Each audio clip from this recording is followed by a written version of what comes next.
Hello everyone. So today we are going to discuss the current affairs of 13th March 2021.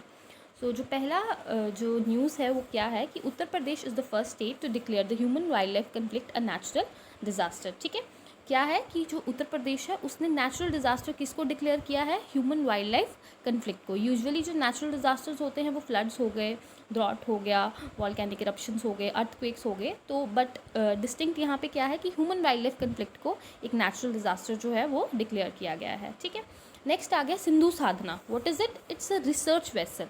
ये क्या है? ये एक रिसर्च वेसल है, ये याद रखिएगा. और ये क्या करेगी?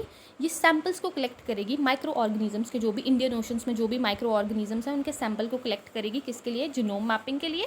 और दूसरा ये क्या करेगी?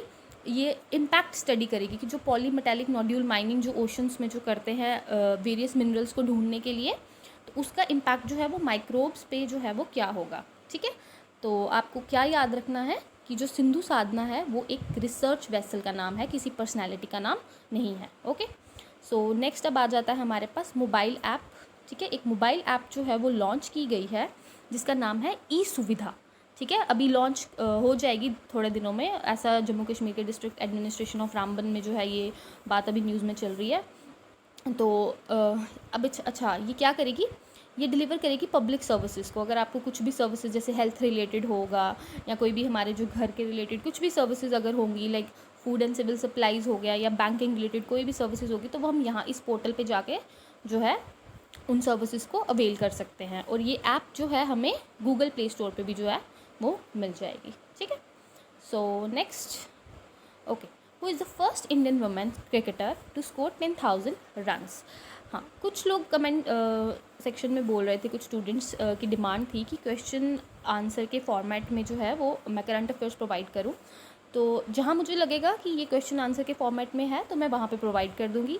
बट हमें जो है वो न्यूज़ हमेशा लिंक करके या स्टोरी की तरीके से जो है वो याद रखनी चाहिए, क्योंकि एग्ज़ाम्स में करंट अफेयर्स आते हैं पिछले 1 साल के, तो किस तरीके से आप याद रखोगे? वो डिफ़िकल्ट हो जाएगा ना. अगर डेली बेसिस पे आप 10 to 12 क्वेश्चन भी अगर मैं आपको दे दूँ क्वेश्चन आंसर फॉर्मेट में, तो कितना ही याद रख पाओगे? वहाँ पर आप कन्फ्यूज़ हो जाओगे कि सपोज़ करो इसका चेयरमैन या उसका चेयरमैन पूछा होगा, तो अलग अलग आंसर्स आप वहाँ पे करके आ सकते हो. तो हमेशा न्यूज़ को जो है वो स्टोरी वाइज पढ़ना चाहिए. बेस्ट तो रहता है कि आप डेली न्यूज़पेपर पढ़ो, बट जिनके पास टाइम नहीं है वो थोड़ा कुछ रिलेट करके जो है वो न्यूज़ को पढ़े, ताकि उनको याद रहे, उनकी मेमोरी में ध्यान रहे कि नहीं ये चीज़ हुई थी तो इससे रिलेटेड वो है. मतलब एक लिंक करके न्यूज़ पढ़नी चाहिए. ओके, सो होप आप समझ रहे हो. तो हम कहाँ पे थे? हमारा क्वेश्चन था who is the first Indian women cricketer to score 10,000 runs. तो ये किसने स्कोर किए हैं? मिताली राज. और ये हमारी इंडियन वुमेन क्रिकेट टीम की कैप्टन भी हैं. ठीक है, और आप ऐसे भी याद रख सकते हो कि जो मिताली राज जो है वो एक क्रिकेट गेम से जो है वो रिलेट करती हैं. ठीक है, ठीक. नेक्स्ट अब आ जाता है हमारे पास India's first dedicated express cargo terminal. ये भी सिंपल क्वेश्चन आपको पूछ सकते हैं कि इंडिया का पहला डेडिकेटेड एक्सप्रेस कार्गो टर्मिनल जो है वो कहाँ पे जो है वो डेवलप हुआ है. तो आप यहाँ पे लिख सकते हो Kempegowda international airport in Bengaluru. And जो चीफ कमिश्नर है जो इस टाइम कस्टम्स के, ठीक है, तो वो कौन है? Mister M Srinivasa. Okay, next अब आ जाता है INS जलश्वा. ठीक है, तो ये क्या है? ये एक एम्फीबियस ट्रांसपोर्ट डॉक जो है, ठीक है, एम्फीबियस ट्रांसपोर्ट डॉक है जो करंटली जो है इंडियन नेवी ने कहाँ पे भेजी है? मेडागास्कर में. ठीक है, मेडागास्कर जो है ये आइलैंड नेशन है, तो इंडियन ओशन में ही है ये. ठीक है, बट ये अफ्रीकन कॉन्टिनेंट का पार्ट है. ठीक है, तो उसका पोर्ट का नाम क्या है? अंसर आनना. सॉरी फॉर रॉन्ग, काफ़ी डिफ़िकल्ट नाम है. Antsiranana port. ओके, तो नेक्स्ट अब आ जाता है मेरा ration mobile app. It is very simple कि one nation one ration card जो स्कीम अभी मैंने आपको पढ़ाई थी उसी से रिलेटेड ये जो ऐप है वो डेवलप हुई है. Okay, so okay, next is important. Who is the new chief statistician of India. ठीक है, इंडिया का जो न्यू चीफ स्टैटिस्टिशियन है वो कौन है? वो है डॉक्टर GP समांता. प्लीज़ इनका नाम जो है वो याद रखिएगा, ये इंपॉर्टेंट है. And he is the 4th one. ये कौन सा है? ये 4th वन है. और ये किसको रिप्लेस करेंगे? छत्रपति शिवाजी. ये वो वाले शिवाजी नहीं है मराठा किंगडम वाले, ये कोई और है. ये सेक्रेटरी हैं I think ministry of finance में, तो ये उनको रिप्लेस करेंगे. ठीक है, next is who has been promoted as a captain in the territorial army. तो टेरिटोरियल आर्मी जो है, मैं आपको थोड़ा सा बैकग्राउंड उसका दे देती हूँ। इसमें क्या होता है कि आप सर्विस कर रहे हो, सपोज़ आप एक अकाउंटेंट असिस्टेंट की चलो आप जॉब कर रहे हो, बट आपका एट द सेम टाइम आपका मन है कि आप आर्मी में भी एक बार सर्व करो, तो आप क्या कर सकते हो, 2 महीने के लिए आप आर्मी में जाके अपनी जॉब से छुट्टी लेके आप वहाँ पे जाके जो है वो आर्मी में सर्व कर सकते हो। तो इस तरीके की ये जॉब है, अच्छी जॉब है ये। तो सैलरी भी आपको फिर 2 महीने की मिलती है, बट कुछ होते हैं जो कोई और सर्विसेज करते हैं, लेकिन उनको होता है कि हम आर्मी में सर्व करें, तो ये उस चीज़ के लिए है। तो लोग जाते हैं। अभी हमारे रिसेंटली महेंद्र सिंह धोनी, उन्होंने भी ये ज्वाइन किया हुआ है टेरिटोरियल आर्मी, अगर आप न्यूज़ सुनते होंगे तो आपको पता होगा, ठीक है। तो अभी इसके जो कैप्टन हैं वो कौन प्रमोट हुए हैं, अनुराग ठाकुर। इसमें इंपॉर्टेंट क्या है कि ये ऐसे फर्स्ट सर्विंग एमपी है। ये कौन है, मेंबर ऑफ पार्लियामेंट हैं अभी जो वहाँ पे सर्व कर रहे हैं, तो इनको वहाँ का क्या किया हुआ है, कैप्टन जो है वो बनाया हुआ है, ठीक है। ओके, अब नेक्स्ट क्या आ जाता है हमारे पास कि एडिशनल जज of high court. As such अभी क्या हुआ था कि जो प्रेसिडेंट थे उन्होंने अपॉइंट किए थे एडिशनल जज of the Karnataka high court.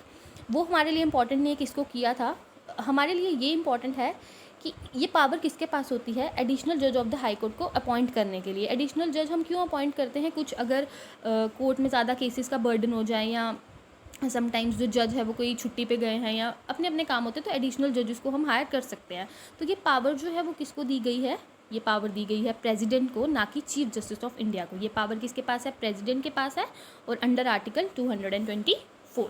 This is important. Okay, next is high density plantation scheme in horticulture at Jammu and Kashmir. This is very important, I must say that. अगर कोई केएस वगैरह की तैयारी कर रहा है तो उसको ये स्कीम जो है वो थोड़ा अच्छे से पढ़नी चाहिए, क्योंकि इसमें क्या है कि ये जैसे आईएएस एग्ज़ाम्स के लिए स्कीम्स पूछते हैं, जैसे जो भी इंपॉर्टेंट स्कीम्स होती हैं ना, तो वैसे ही ये स्कीम जो है वो इम्पॉर्टेंट है, ठीक है। तो इसे थोड़ा अच्छे से पढ़िएगा, इसे थोड़ा फोकस करके पढ़िएगा। तो इसमें क्या है, सबसे पहले it was approved by the JNK administration council under the chairmanship of the Manoj Sinha, ठीक है। ये याद रखना, अप्रूव किसने किया है, अप्रूव किया है इसको जेएनके की एडमिनिस्ट्रेटिव काउंसिल। चेयरमैनशिप किसके अंडर है, मनोज सिन्हा। हु इज़ मनोज सिन्हा पता ही होगा, लेफ्टिनेंट गवर्नर, ठीक है, and with the support of the NAFED, ठीक है। नेक्स्ट क्या है, एस्टिमेटेड एरिया, कितना एरिया है, एरिया कितना कवर होगा, 5500 हेक्टेयर। 5500 हेक्टेयर इसमें एरिया कवर होगा। टाइम पीरियड याद रखना है 6 ईयर्स का, मार्च 2021 से लेकर मार्च 2026 तक, ठीक है। अच्छा, किसके लिए इम्प्लीमेंट करेंगे ये, ऐसे जो स्कीम का जो नाम है वो क्या है, high density plantation scheme in horticulture at Jammu and Kashmir. कि आपको पता होगा कि जम्मू कश्मीर के जो ज़्यादा फेमस है वो हॉर्टिकल्चर प्रोडक्ट्स के लिए है, लाइक वॉलनट्स हो गए, एप्पल्स हो गए, तो उसके लिए जम्मू कश्मीर जो है वो ज़्यादा फेमस है। तो इसीलिए जो है ये बूस्ट करना चाहते हैं किसको, हॉर्टिकल्चर प्रोडक्शन को, तो ये स्कीम उसके लिए है, ठीक है। तो इम्प्लीमेंटेड ये किसके लिए इम्प्लीमेंट की गई है, एप्पल हो गया, वॉलनट हो गया, आलमंड हो गए, चेरी होगी, लीची हो गया, एंड ऑलिव्स, ठीक है। और 50% सब्सिडी जो है वो फार्मर्स को इसके अंडर प्रोवाइड की जाएगी, and the preference will be given to the farmers with the land holding of less than 4 kanal, ठीक है।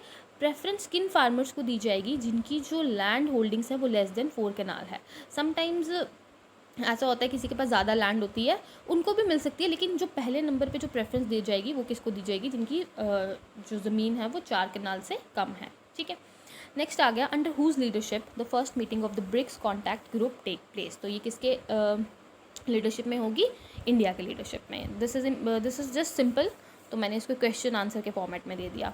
ओके, सो कल मैंने आपको क्वेश्चन किया था कि इंडिया का जो फर्स्ट इंडोर स्की पार्क है वो कहाँ पे इनॉग्रेट हुआ है, हिमाचल प्रदेश में। इसको लद्दाख या लेह के साथ कंफ्यूज मत कीजिएगा, तो क्योंकि ऐसे लगता है कि क्या पता स्की पार्क है तो स्कीइंग के लिए मे बी लद्दाख वाली साइड, गुलमर्ग काफ़ी फेमस है ना इन सब चीज़ों के लिए, तो वहाँ पे नहीं है, ये हिमाचल प्रदेश में किया गया है। ओके, नेक्स्ट अब आ जाता है items which are excluded from the GST. कुछ ऐसी आइटम्स हैं जो अभी भी जीएसटी के जो अंडर है वो इंक्लूड नहीं हुई हैं, तो वो क्या है, alcohol for the human consumption, petroleum products like crude oil, petrol, high speed diesel and the natural gas and electricity.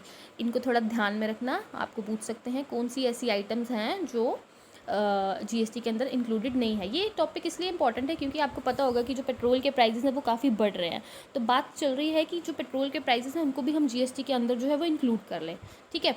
तो उसके लिए उसके बिहाफ पे ये जो न्यूज़ है ये इंपॉर्टेंट रहेगी कि कौन सी चीज़ें हैं जो जीएसटी से एक्सक्लूडेड है। ओके, नेक्स्ट अब आ जाता है कहाँ चले गए, okay. Who is the first Indian to be bestowed with the international federation of the film archives award, ठीक है। FIAF का जो अवार्ड है, ये पहले इंडियन हैं जिनको जो है ये अवार्ड जो है वो मिला गया है, ठीक है। तो वो कौन है, अमिताभ बच्चन, ठीक है। इनका नाम याद रखिएगा। Next is the question for the day. मैंने आपको अस्त्र मिसाइल सिस्टम जो है वो पढ़ाया था, ठीक है ना, प्रीवियस वीडियो में। तो प्लीज़ हाँ इसको कमेंट में इसका कमेंट बॉक्स में जो है वो आंसर कीजिए, ठीक है। तो क्वेश्चन पढ़ देती हूँ मैं आपके लिए। Consider the following about the Astra missile system. पहला, it is the first indigenously developed air to air missile of India, ठीक है।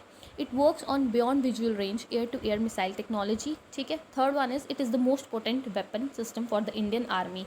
तो आपको ऑप्शंस दिए गए हैं 1 and 2, 1 and 3, 1, 2 and 3 और none of the above. Please इसका आंसर जो है वो कमेंट बॉक्स में जो है वो कमेंट करिए, ठीक है। सो ये रहा आज का जो था, जितने भी करंट अफेयर्स थे वो मैंने आपको प्रोवाइड कर दिए। सो नेक्स्ट मिलते हैं कल, ओके, थैंक यू।